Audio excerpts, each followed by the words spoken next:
ഒരു ദിവസം നിങ്ങളൊക്കെ കേട്ടിട്ടുണ്ടാകും ചിലപ്പോ, ഒരു വാപ്പാനോട് മകൻ വാശി പിടിച്ചു ഒരു ബൈക്കിന് വേണ്ടി. അവസാനം വാപ്പ എങ്ങനെയൊക്കെയോ പൈസ ഉണ്ടാക്കി ഉമ്മാന്റെ റെക്കമെൻഡോട് കൂടി ആ മകന് ബൈക്ക് വാങ്ങിക്കൊടുത്തു.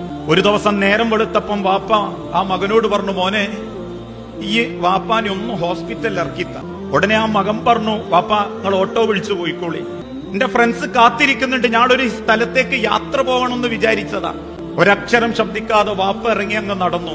ആ മകൻ കൂട്ടുകാരുടെ അടുത്തേക്ക് പോകുമ്പോ അവന്റെ കൂട്ടുകാരിൽപ്പെട്ട ഒരു കൂട്ടുകാരന്റെ വാപ്പ അവന്റെ വണ്ടിക്ക് കൈ കാണിച്ചു. ആ വാപ്പ ചോദിച്ചു, ഈ എങ്ങിട്ടാ? ഓൻ പറഞ്ഞു, ഞാനിങ്ങനെ വെറുതെ ഇറങ്ങിയതാ, എന്നാ ഈ ഇനിയൊന്ന് ആ PVSന്റെ അടുത്ത് ഇറക്കിത്താ. നിങ്ങൾ കയറിക്കോളൂ. ആ മകൻ ആ വാപ്പനെയും കൂട്ടി PVSൽ ഇറക്കിക്കൊടുത്ത് ഒരു 5-10 മിനിറ്റ് കഴിയുമ്പോ, അല്ലെങ്കിൽ ആ വാപ്പ പറഞ്ഞിട്ടോ, ഈ ഫ്രണ്ട്സ് ഈ മകനെ വിളിച്ചു പറഞ്ഞു, എടാ ഈന്റെ വാപ്പൻ അവിടെ ഇറക്കിക്കൊടുത്തില്ലേ, താങ്ക്സ് എടാ. ഉടനെ ഈ മകൻ തിരിച്ച് ആ കൂട്ടുകാരനോട് പറഞ്ഞോലെ, അതിനൊക്കെ ഒരു താങ്ക്സ് പറയാനുണ്ടോ, എന്റെ ഫ്രണ്ട് അല്ലടാ ഈ, അപ്പൊ ആദ്യം നിങ്ങളോട് ഇറക്കി തരുമെന്ന് ചോദിച്ച വാപ്പ ആരായിരുന്നു? അതിനേക്കാളും എത്രയോ മേലെ